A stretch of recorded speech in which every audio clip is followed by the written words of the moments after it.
जाओ अपने घर और आज रात घर की दहलीज को भी मत लांघना। हम जवां खून हैं, हमें इन बातों से डर नहीं लगता। हम देख लेंगे। जगबीर तू चल, आजा। आज की रात काली है, बहुत काली। कहानी टून बॉक्स हॉरर। ये कहानी एक ऐसे गांव की है जहां सूरज ढलते ही सन्नाटा अपनी चादर ओढ़ लेता है।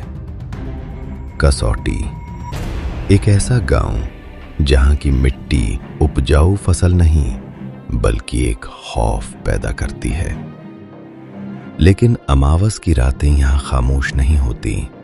इस रात यहां की हवा में एक अजीब सी सरसराहट होती है, जैसे कोई अदृश्य शक्ति कानों में कुछ फुसफुसा रही हो। हर अमावस की रात जब चांद आसमान से गायब हो जाता है तो जंगल के पश्चिमी इलाके में कुछ हलचल होती है। कुछ काले साए निकलते हैं, उनके कंधों पर होता है एक पुराना ताबूत। जगबीर, ओए जगबीर, अरे यहां क्या कर रहा है? क्या हुआ भाई, इतना शोर क्यों मचा रहा है? अरे भाई, आज का मौसम तो देख, एकदम झक्कास है। मैंने सोचा क्यों ना आज काली घाटी वाली झील पर चला जाए। वहां की मछलियां बड़ी ताजी और स्वाद होती है।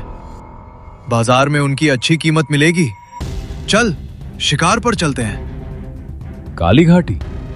पर बलवंत, वो तो घने जंगल के बीच है और रात हो रही है। रात में वहां जाना ठीक होगा क्या?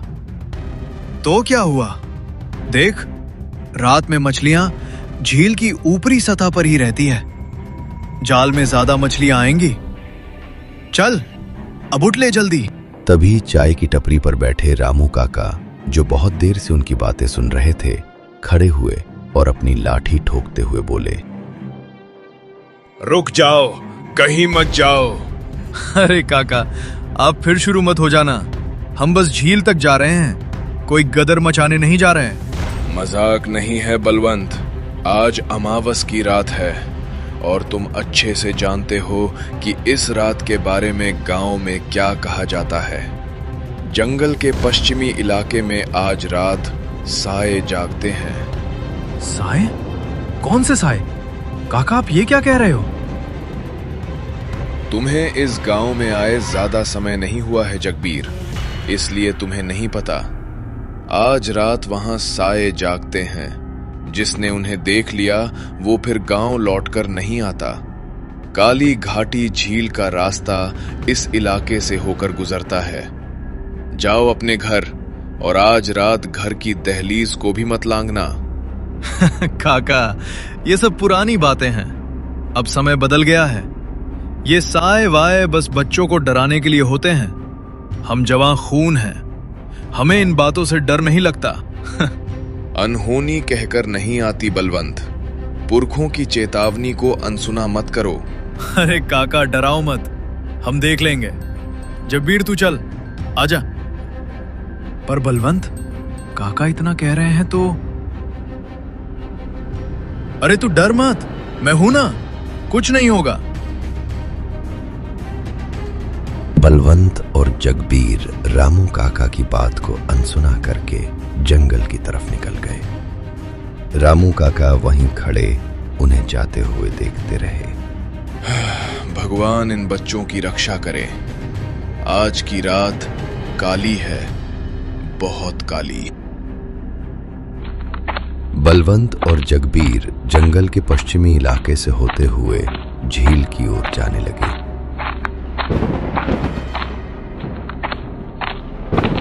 वे झील पर पहुंचे और उन्होंने मछली पकड़ने की तैयारी शुरू की। तूने देखा जगबीर, हम इसी रास्ते से सही सलामत इस झील पर आ गए। कुछ नहीं हुआ। पता नहीं गांव में किसने ये फालतू की बातें फैला रखी है। बात तो सही है। अरे देख, नाव भी है यहाँ। चल, झील के बीचों बीच चलते हैं, बड़ा मजा आएगा। दोनों ने नाव को खोला और झील के पानी में उतार दिया। उनकी नाव झील के एकदम बीचों बीच गहरे पानी में तैरने लगी। दोनों ने खूब सारी मछलियां पकड़ी और उन्हें एक थैली में डालकर जल्दी से झील के किनारे पर आ गए।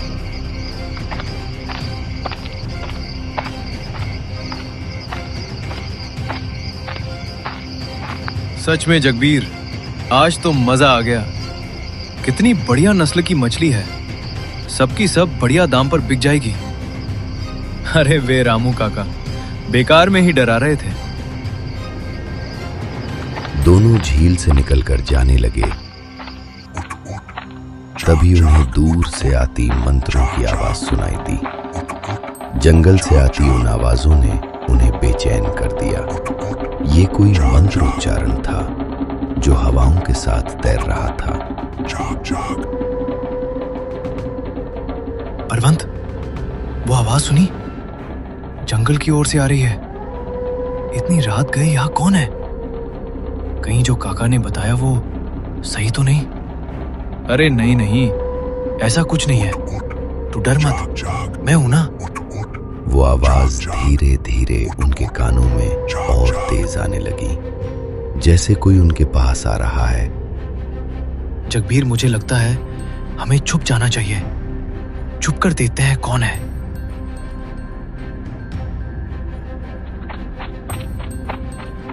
वे दोनों वही झाड़ियों में छुप गए। उन्होंने झाड़ियों के बीच से झांक कर देखा तो उनकी सांसें थम गईं। सामने 4 साए खड़े थे और उन्होंने एक पुराना ताबूत अपने कंधों पर उठाया हुआ था। वे कुछ बुदबुदा रहे थे।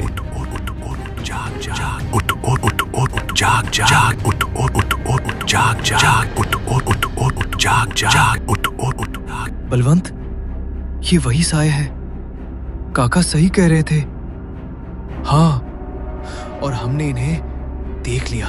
पता नहीं हम बच पाएंगे या नहीं। भगवान बचा लो, मैं फिर कभी जंगल के इस इलाके में दिन में भी नहीं आऊंगा। बलवंत के इतना कहते ही वे साए जैसे कहीं गायब हो गए। उन दोनों ने झाड़ियों से थोड़ा बाहर निकलकर देखा तो वे साए उन्हें कहीं भी दिखाई नहीं दिए। उन्होंने चैन की सांस ली और झाड़ियों से बाहर आ गए। बच गए जगबीर, चल जल्दी से यहां से भागते हैं।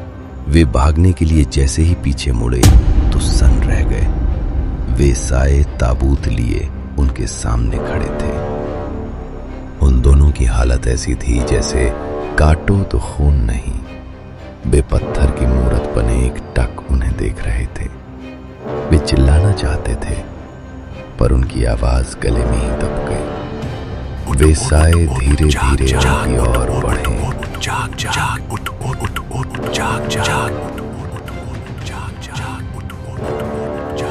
और फिर पूरे जंगल में एक चीख गूंज उठी। सुबह गांव वाले उन्हें ढूंढते हुए जंगल के उस इलाके में आए तो उन्होंने जो देखा वो दिल को दहला देने वाला था। उन दोनों का शरीर बुरी तरह ऐंठ चुका था। उनकी आंखें खुली थीं और चेहरे पर डर के भाव ऐसे थे जैसे मरने से पहले उन्होंने कुछ बहुत भयानक चीज को देखा हो।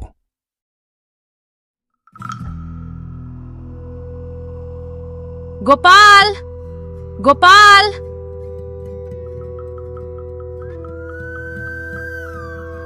की बाड़ लगा दे बेटा। ये रात बहुत भारी है। उन सायों की आहट सुनाई दे रही है। वे आ गए हैं। खबरदार, जो खिड़की से बाहर झांका भी तो। अरे दादी, आप अभी तक उन पुरानी कहानियों में फंसी हो। कौन सी आत्माएं? अरे कौन सा ताबूत? ये यकीन की बात नहीं है गोपाल, ये इस गांव पर श्राप है। शहर जाकर तेरा दिमाग खराब हो गया है। जिसने भी उन्हें देखा वो या तो जिंदा नहीं बचा या जिंदा लाश बन गया। गोपाल शहर से गर्मियों की छुट्टियों में अपनी दादी के पास आया था। वो इन सब बातों में विश्वास नहीं करता था, लेकिन उस रात जंगल से आती उन आवाजों ने उसके दिल में कई सवाल पैदा कर दिए। वो उन सायों और ताबूत के रहस्य को जानने के लिए उतावला हो उठा। दादी सो गई हैं। मुझे देखना है ये सब क्या ड्रामा है। शायद कुछ बदमाश लोग गांव वालों को डराकर जंगल में तस्करी करते हैं। मुझे उनका पर्दा फाश करना ही होगा। गोपाल ने चुपके से घर का पिछला दरवाजा खोला और जंगल के उस पश्चिमी इलाके की ओर बढ़ गया। वही इलाका जहां जाना मौत को दावत देना था।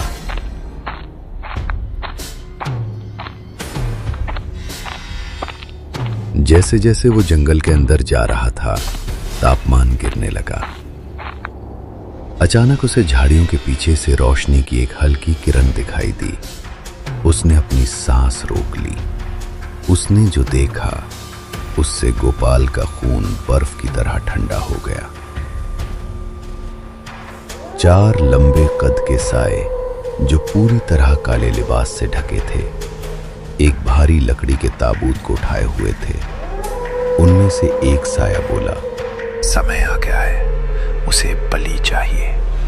ताबूत खाली नहीं लौटेगा। खामोश, मुझे किसी जीवित इंसान की गंध आ रही है। गोपाल का दिल जोर जोर से धड़कने लगा। उसने भागने की कोशिश की, लेकिन उसका पैर सूखी झाड़ियों पर पड़ गया। वे साए तुरंत गोपाल की दिशा में मुड़े। उनकी नजर गोपाल पर पड़ी, लेकिन उन्होंने उसे अनदेखा कर दिया और अपने काम में लग गए। गोपाल को कुछ अजीब लगा। ये क्या? इन्होंने तो मुझे देख लिया है। तो फिर ये मुझे कुछ कह क्यों नहीं रहे? और मैं अपनी जगह से हिल क्यों नहीं पा रहा हूं? हे भगवान, क्या दादी ने ठीक कहा था?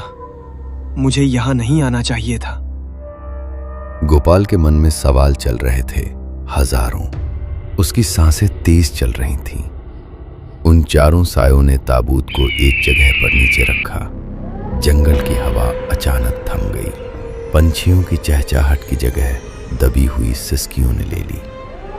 वक्त आ गया है। इस बार चेहरा बहुत मासूम है। खोलो इसे।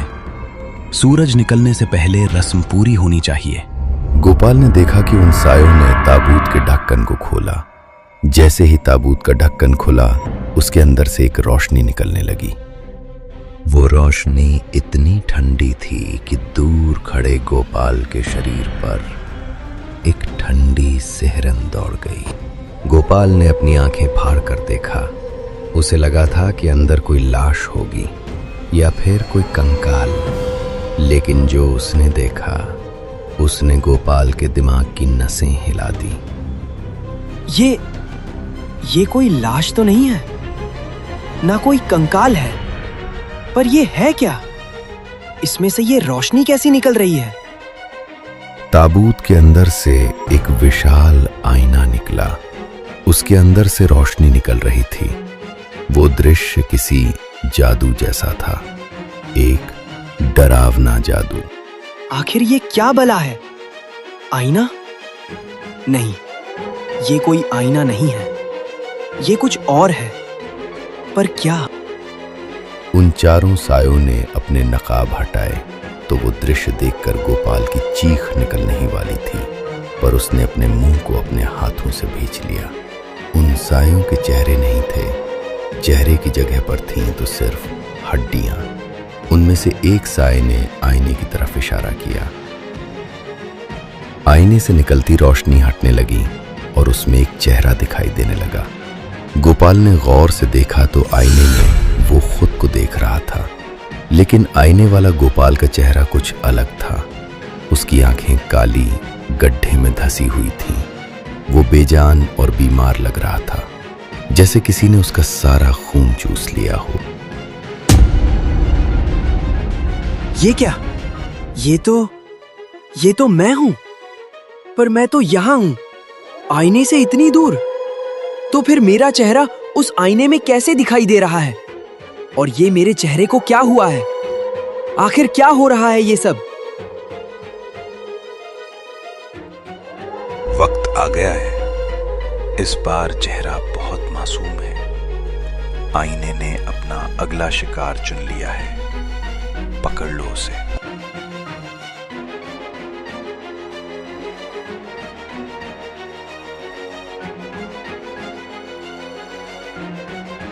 अब गोपाल को समझ आ गया कि वो कोई साधारण शीशा नहीं था। गोपाल ने भागने की कोशिश की, पर उसके पैर जमीन से चिपके हुए थे। वो हिल भी नहीं पा रहा था। अचानक उसने देखा कि एक साया गोपाल की तरफ बढ़ा और उसने गोपाल की तरफ देखकर कुछ मंत्र पढ़ना शुरू किया। उठ और उठ, जाग जाग जाग जाग, उठ और उठ, जाग जाग, उठ और उठ, जाग जाग, उठ और उठ, जाग जाग, उठ और उठ। गोपाल ने नीचे देखा तो वो सन्न रह गया। उसकी परछाई धीरे धीरे ताबूत की तरफ बढ़ रही थी। नहीं, ये क्या है? मेरी परछाई ताबूत की तरफ क्यों जा रही है? छोड़ो मुझे! ये क्या कर रहे हो? कौन हो तुम? अब तेरी आत्मा हमारे आका के वश में होगी। वो उनमें विलीन हो जाएगी। ये आईना कोई साधारण शीशा नहीं है, एक रूह का पिंजरा है। वो ताबूत हर अमावस निकलता है, एक नए शिकार के लिए। जिसका भी चेहरा उस आईने में दिखाई देता है, उसकी आत्मा ताबूत में कैद हो जाती है। आज तेरा नंबर है। नहीं, नहीं जाने दो मुझे, छोड़ दो। उसे महसूस हो रहा था कि जैसे जैसे उसकी परछाई आईने के करीब जा रही थी, उसके शरीर की ताकत कम होती जा रही थी। गोपाल अपनी पूरी ताकत लगाकर गांव की तरफ भागा। पीछे से उन कंकाल के चेहरे वाले सायों के अट्टहास की आवाज आ रही थी। सुबह जब गांव वाले पश्चिमी जंगल की सीमा पर पहुंचे तो उन्होंने गोपाल को जमीन पर गिरा हुआ पाया। वो जिंदा था, लेकिन उसकी आंखें पथराई हुई थीं। वो पलके नहीं झपका रहा था और एक टक शून्य में देख रहा था, जैसे उसे कुछ भयानक दिखाई दे रहा हो। वो पागल हो चुका था। गांव वाले उसे उठाकर घर ले आए। गोपाल, ये क्या हो गया? मैंने मना किया था इसे। पता नहीं ये कब जंगल की तरफ चला गया। गोपाल बेटा, क्या हुआ तुझे? बता। गोपाल दीवार की तरफ इशारा करके कांपने लगा। वो अंदर है। मैं उस ताबूत के अंदर हूं। मुझे बाहर निकालो, बाहर निकालो मुझे। यहां बहुत ठंड है। इतना कहकर गोपाल घर के बाहर भागा। गांव वालों ने उसे पकड़कर कमरे में बंद कर दिया। इसका भी वही हाल हुआ जो पिछले साल हरिया का हुआ था। इसके पास अब ज्यादा समय नहीं है। पता नहीं अब आगे क्या होगा। रात को जब गांव का चौकीदार गोपाल के कमरे के पास से होकर गुजरा,